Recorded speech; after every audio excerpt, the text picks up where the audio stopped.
नमस्कार दोस्तों, स्वागत है आप सभी का आज के मुख्य समाचार के इस वीडियो में, जहां हम आपके लिए हर दिन लेकर आते हैं देश और दुनिया की तमाम बड़ी खबरें। एक एक करके 50 बड़ी खबरों को सिर्फ 10 मिनट में जानेंगे। वीडियो के साथ अंत तक बने रहें। साथ ही आपसे एक छोटी सी रिक्वेस्ट है, अगर आपने अभी तक इस वीडियो को लाइक नहीं किया तो लाइक जरूर कर दे। साथ ही वीडियो के नीचे दिए गए इस लाल रंग के सब्सक्राइब बटन को दबा ले और इस घंटी को भी दबाएं, ताकि आपको दिन भर की बड़ी खबरों की जानकारी लगातार मिलती रहे। तो चलिए दोस्तों, वीडियो को फटाफट शुरू करते हैं। तो मास्क पहनते हैं तो रहिए टेंशन फ्री। ओमिक्रॉन भी नहीं बिगाड़ पाएगा कुछ, 225 गुना कम हो जाता है खतरा। कोरोना वायरस से सुरक्षा में सोशल डिस्टेंसिंग से ज्यादा बड़ी भूमिका मास्क निभा सकता है। इस बात की जानकारी हाल ही में प्रकाशित हुए एक स्टडी में मिली है। शोधकर्ताओं ने पाया है कि केवल 3 मीटर दूरी की तुलना में चेहरे पर कवर का इस्तेमाल करने से जोखिम 225 गुना कम हो सकता है। कोरोना वायरस महामारी की शुरुआत से ही एक्सपर्ट्स मास्क की अहमियत समझा रहे हैं। नए वेरिएंट ओमिक्रॉन से बचाव में भी एक्सपर्ट्स ने हाथों की सफाई, सोशल डिस्टेंसिंग के साथ साथ मास्क के उपयोग की बात कही है। स्टडी से पता चलता है कि केवल सोशल डिस्टेंसिंग करने से बेहतर मास्क है। वहीं कोरोना से संक्रमित होने का जोखिम मास्क का टाइट और मजबूत होने पर निर्भर करता है। और अगली बड़ी खबर की बात करें तो मार्केट में आया नया एलपीजी सिलेंडर, 5% तक कम खर्च होगी गैस और खाना बनाने के समय में 14% की बचत। जी हाँ, इंडियन ऑयल ने एक नए तरह का एलपीजी सिलेंडर लॉन्च किया है। इस सिलेंडर का नाम इंडियन एक्स्ट्रा तेज है। बाकी एलपीजी सिलेंडर से ज्यादा कारगर है और कम गैस की खपत के साथ खाना बनाने के समय में भी बचत होती है। हालांकि इसका इस्तेमाल घरों में नहीं कर सकते हैं, क्योंकि यह होटलों और रेस्टोरेंट्स के लिए उपयोगी है। इंडियन एक्स्ट्रा तेज सिलेंडर का इस्तेमाल कॉमर्शियल और इंडस्ट्रियल काम में किया जा सकता है। घरों में उपयोग होने वाले सिलेंडर की तुलना में 5% कम गैस उपयोग करता है और खाना बनाने के समय में 14% तक की बचत होती है। इस सिलेंडर में भरी गई गैस का प्रेशर ज्यादा होता है, जिससे गैस का पूरी क्षमता के साथ इस्तेमाल होता है। जल्द ही ऐसे गैस सिलेंडर घरेलू उपयोग के लिए भी बनाए जाएंगे। और अगली बड़ी खबर की बात करें तो 5 से 14 साल के बच्चे तेजी से हो रहे हैं संक्रमित। यूरोप में कोरोना वायरस के नए ट्रेंड से दहशत में WHO। जी हाँ, कोरोना वायरस का नया वेरिएंट ओमिक्रॉन कितना खतरनाक है, इस पर अभी भी रिसर्च चल रहा है और विश्व के दर्जनों वैज्ञानिक ओमिक्रॉन वेरिएंट को लेकर रिसर्च कर रहे हैं। लेकिन इन सब के बीच यूरोप में कोरोना वायरस के शिकार होने वाले मरीजों में बच्चों की तादाद काफी तेजी से जुड़ रही है और अब इसकी पुष्टि WHO ने कर दी है। WHO ने कहा कि यूरोप में 5 से 14 साल की उम्र तक के बच्चे काफी तेजी के साथ कोरोना वायरस के शिकार बन रहे हैं। यूरोप के लिए विश्व स्वास्थ्य संगठन के कार्यालय ने कहा कि 5 से 14 आयु वर्ग के बच्चे सर्वोच्च रफ्तार से कोरोना वायरस के शिकार बन रहे हैं, जो काफी ज्यादा चिंताजनक है। और अगली बड़ी खबर की बात करें तो प्रधानमंत्री किसान सम्मान निधि स्कीम की रकम नहीं बढ़ाएगी केंद्र सरकार।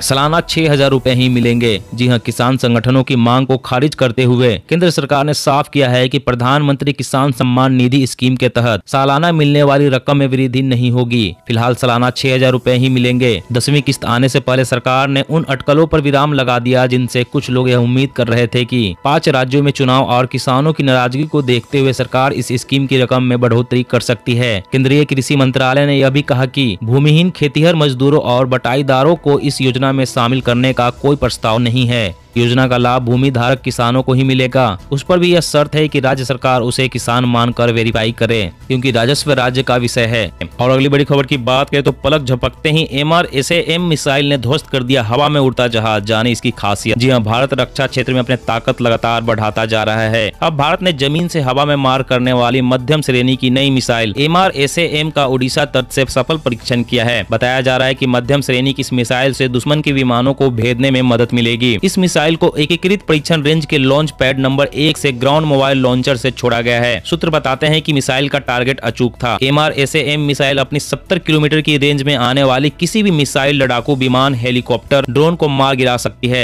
यह मिसाइल हर मौसम में काम कर सकती है और 360 डिग्री पर घूमकर दुश्मन पर हमला कर सकती है। रक्षा सूत्रों के मुताबिक इस मिसाइल को जल्द ही भारतीय सेना में शामिल किया जाएगा। रक्षा सूत्रों के मुताबिक इस मिसाइल को जल्द ही भारतीय सेना में शामिल किया जाएगा। इसे चीन और पाकिस्तान को कड़ी टक्कर मिलेगी। और अगली बड़ी खबर की बात करें तो किसानों के लिए खुशखबरी। खेती के लिए फ्री में मिलेगा ट्रैक्टर। जी हाँ, खेती करने वाले किसानों के लिए खुशखबरी है। Tractors and farm equipment limited ने तमिलनाडु में किसानों के लिए फ्री रेंटल स्कीम के तहत 16,500 ट्रैक्टर उपलब्ध कराने की घोषणा की है। कंपनी ने कहा कि वह कोविड-19 राहत कार्यों के तहत 2 एकड़ या इससे कम कृषि जमीन वाले किसानों को स्वयं की खेती के लिए ट्रैक्टर को मुफ्त किराए पर उपलब्ध कराएंगी। कंपनी की इस स्कीम से लगभग 50,000 किसानों को लाभ होगा और इससे लगभग 1.20 लाख एकड़ जमीन को कवर किया जाएगा। कंपनी ने अपने एक बयान में कहा कि ट्रैक्टर्स को 2 एकड़ या इससे कम कृषि जमीन वाले छोटे किसानों को उपलब्ध कराएंगी। कैफे ने कहा कि किसान तमिलनाडु सरकार के उझावन मोबाइल एप्लीकेशन का उपयोग कर या टोल फ्री हेल्पलाइन नंबर 180042000100 पर कॉल कर इस सर्विस का लाभ उठा सकते हैं।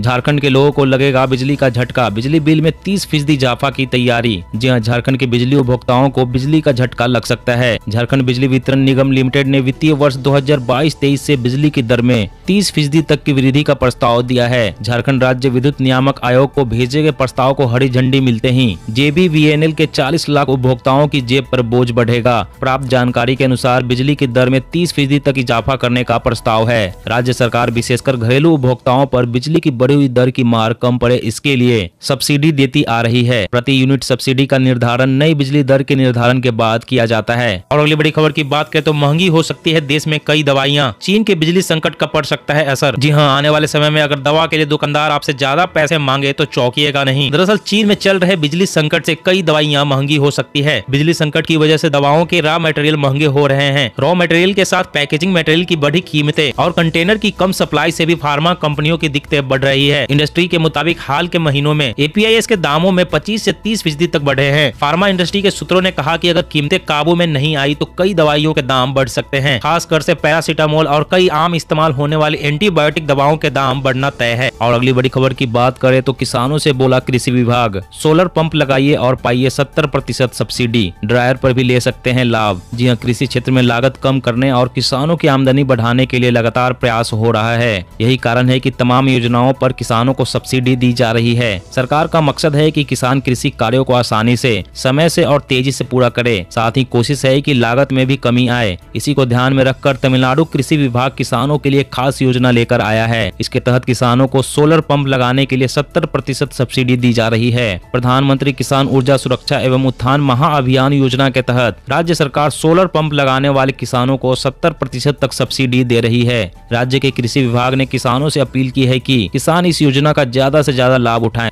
और अगली बड़ी खबर की बात करें तो जल्द ही फीचर फोन से कर सकेंगे UPI आधारित भुगतान। RBI गवर्नर शक्तिकांत दास ने की घोषणा। जी हां, भारतीय रिजर्व बैंक के गवर्नर शक्तिकांत दास ने बुधवार को फीचर फोन्स के लिए डिजिटल पेमेंट सिस्टम की घोषणा की है। उन्होंने RBI की रिटेल डायरेक्ट स्कीम के लिए UPI पेमेंट्स की सीमा 2 लाख रुपए से बढ़ाकर 5 लाख रुपए करने की भी घोषणा की है। दास ने कहा कि डेबिट, क्रेडिट कार्ड्स, वॉलेट्स और UPI जैसे पेमेंट सिस्टम को लेकर जल्द ही एक डिस्कशन पेपर जारी किया जाएगा। भारतीय रिजर्व बैंक के गवर्नर ने कहा कि बैंक अपनी विदेशी शाखाओं में बिना रिजर्व बैंक की अनुमति के पूंजी डाल सकेंगे और प्रॉफिट भी देश ला सकेंगे। आपको बता दें कि RBI ने कल हुई द्विमासिक मौद्रिक नीति समीक्षा में महत्वपूर्ण दरों में कोई बदलाव नहीं किया है। और अगली बड़ी खबर की बात करें तो अब मोटरसाइकिल पर 4 साल से कम उम्र के बच्चे को बैठाने पर उसे हेलमेट पहनाना जरूरी होगा। 40 किलोमीटर प्रति घंटे से ज्यादा नहीं होनी चाहिए स्पीड। जी हां, सरकार ने 4 साल से कम उम्र के बच्चों को मोटरसाइकिल या किसी दूसरे 2 पहिए वाहन पर ले जाने के नए नियम बनाए हैं। अगर 4 साल से कम उम्र का बच्चा व्यक्ति के पीछे बैठा है तो उस बच्चे का भी हेलमेट पहनना जरूरी होगा। इसके अलावा उस 2 पहिया वाहन की रफ्तार 40 किलोमीटर प्रति घंटे से ज्यादा नहीं होनी चाहिए। इसके साथ ही बच्चे को वाहन चालक से जोड़ने के लिए सेफ्टी हार्नेस यानी एक तरह का बेल्ट लगाना जरूरी होगा। इसके अलावा वाहन को चलाने वाला व्यक्ति यह सुनिश्चित करेगा कि उसके पीछे की सीट पर बैठने वाले व्यक्ति और 9 महीने से 4 साल की उम्र के बच्चे को संभालने वाला व्यक्ति क्रैश हेलमेट जरूर पहने। इसके साथ यह हेलमेट सरकारी मानकों के अनुरूप होना चाहिए। और अगली बड़ी खबर की बात करें तो वाहन चालकों के लिए खुशखबरी, 100 मीटर से ज्यादा लंबी लाइन होने पर नहीं देना होगा टोल टैक्स। जी हां, मोटर चालकों के लिए एक अच्छी और राहत की खबर है। दरअसल NHAI के नियम के मुताबिक टोल प्लाजा पर अगर लाइन 100 मीटर से ज्यादा लंबी है तो उन्हें टोल प्लाजा पर कर नहीं देना होगा। इस उद्देश्य के लिए टोल कलेक्शन पॉइंट्स पर भी पीली लाइनें खींची जाएगी। टोल ठेकेदार को निर्देश दिया जाएगा कि अगर ट्रैफिक पीली लाइन से आगे जाता है तो वाहन चालकों के लिए टोल माफ कर दिया जाए। ये नियम राष्ट्रीय राजमार्ग प्राधिकरण के नियमों के अनुरूप है, जिसके तहत कोई भी टोल प्लाजा मोटर चालकों को 3 मिनट से ज्यादा इंतजार नहीं करवा सकता है और इंतजार करने का टाइम पीरियड उक्त समय से ज्यादा हो जाता है तो वाहन चालक से टोल टैक्स नहीं लिया जाएगा। और अगली बड़ी खबर की बात करें तो गेम चेंजर होगा नेजल वैक्सीन, लोगों को मास्क लगाने से मिलेगी मुक्ति। जाने कितना खास है ये कोरोना टीका। जी हाँ, अभी तक जो वैक्सीन बाजार बाजार में उपलब्ध है उन्हें इंजेक्शन के जरिए इंजेक्ट किया जा रहा है, लेकिन जल्द ही नेजल वैक्सीन भी आम लोगों के बीच उपलब्ध होगा। नेजल वैक्सीन को नाक के माध्यम से शरीर में डाला जाता है। वैक्सीन की मात्रा महज 4 बूंद है। पहली बार 2 बूंद और 2 मिनट के अंतराल पर 2 बूंद डाली जाती है। इसकी खासियत यह है कि नेजल वैक्सीन लेने के बाद आप दूसरे को संक्रमित नहीं कर पाएंगे। कुछ जानकार यह भी मानते हैं कि नेजल वैक्सीन मास्क के मुक्ति का साधन बन सकता है। दावा है कि नेजल वैक्सीन कुछ इस तरह से काम करता है जिससे कि वायरस ना तो शरीर के अंदर जा सकेगा, ना ही नाक के माध्यम से शरीर के बाहर आ सकेगा। ऐसे में दूसरे लोग वायरस से संक्रमित होने से बच जाएंगे। दोस्तों आज की खबरों में बस इतना ही। इसी तरह हर रोज काम की खबरें जानने के लिए आप हमेशा हमारे साथ जुड़े रहें। हमारे साथ जुड़ने के लिए वीडियो के नीचे दिए गए इस लाल रंग के सब्सक्राइब बटन को दबा लें। साथ ही इस घंटी को भी दबाएं ताकि आपको हर खबर की सटीक जानकारी मिल सके। जय हिंद, जय भारत, धन्यवाद।